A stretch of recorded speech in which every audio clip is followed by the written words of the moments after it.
We've all dreamed of millions, but in the fantasy to get rich, many have fallen victim to jackpot scams. New at 6, ABC 27 investigator Katie LaGrone shares how a neighborhood is coming together to protect a neighbor who is on the verge of losing her life savings to a scam.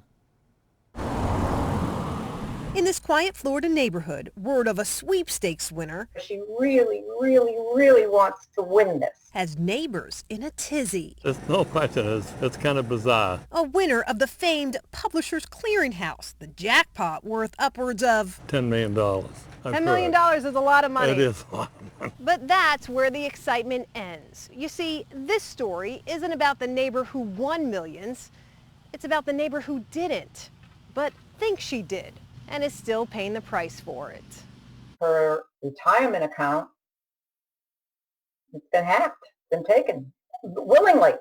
Pat Maynard. Stuff you don't ever hear about, and then until it happens to somebody right next door. And Bob Gregoire. It's just crazy stuff. Are just two of a handful of nearby residents in the Citrus County community trying to convince one of their oldest neighbors she's been scammed. She's not mentally deficient. She just is totally off the charts when it comes to this scam. It started at least a year ago. Their 91-year-old neighbor who lives by herself revealed that she had won the Publishers Clearinghouse. I did explain to her that, there's some scams going on and you really need to be careful. A few months later, she said, well, I'm going to sell my car. I said, why? And she said, well, I won a Mercedes. She won a Mercedes? She's won a Mercedes.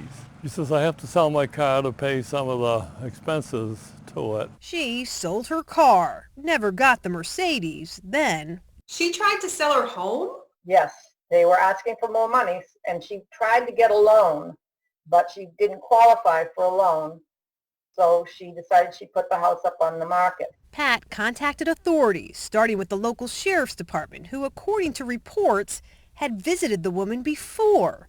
This 2020 report details how she overnighted a check to UPS for $40,000. She had been told she'd won some sort of a sweepstakes, and in order to get the winnings, she had to pay taxes up front. Neighbors have since reached out to adult services, even the state attorney general's office, who confirms law enforcement agencies are currently investigating the matter. Another neighbor has alerted her banks to the alleged fraud, now helps screen her mail. This is just a dose of the daily prize-winning offers she's deluged with. How much do you think she's out?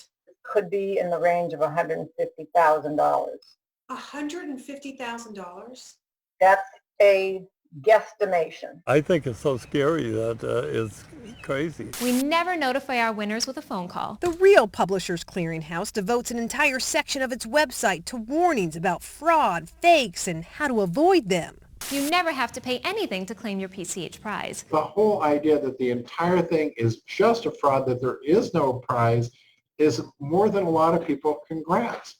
Steve Baker, International Investigation Specialist with the Better Business Bureau, recently found while the number of complaints about sweepstakes prize and lottery scams is down year over year, the amount of money lost to these scams last year went up by more than 30%, costing Americans nearly $230 million. The people that do these calls are very believable. They do this for a living. They're professionals. It's not right. Which brings us back to this community of neighbors doing what they can to help one of their own from losing it all. We're not nobody's family. Our hands are tied on what we can do. They want to suck a nice lady dry of everything that she has. They don't care that she ends up out in the street. That's terrible. We're not identifying this woman because our intention is not to embarrass her. When I spoke with her, she told me she had gotten calls and admitted to sending some money, but said she had stopped. Neighbors wish that was true. They've asked us to share their story in hopes of protecting others. Katie LaGrone, ABC 27 investigates.